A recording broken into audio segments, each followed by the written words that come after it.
Hi folks, and welcome back to the channel. Today I am here with my ML Class W164 chassis Mercedes-Benz, and today we are going to be replacing the sway bar or torsion bar links on this vehicle, and that's because there's one heck of a large rattle noise when you go over bumps from the front end strut area. But there's no other loose areas on this vehicle, so it must be the sway bar link, but I'll keep you posted anyway. So to make life easy today, we're using the Hoist. However, if you don't have access to a Hoist, you could easily use jack stands. Just make sure you're safe, folks.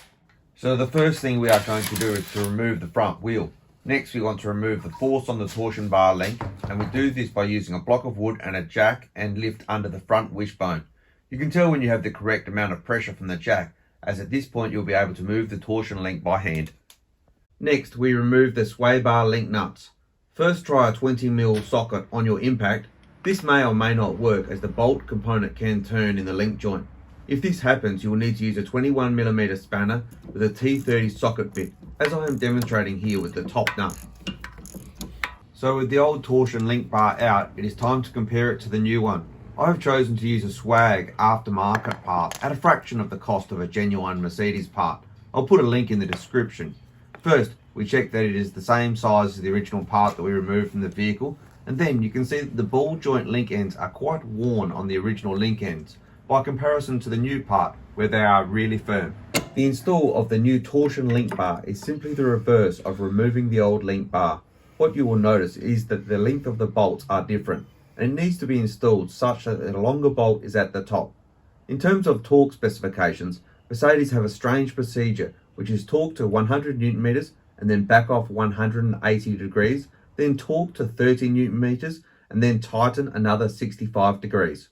Finally, it's simply a matter of putting the wheel back on, then repeating the complete procedure for the other side of the vehicle. I have heard of cases where people only replace one of these link bars, where only one has actually failed. However, for the relatively small cost, I suggest replacing both of these at the same time if you have an issue with one of the link bars.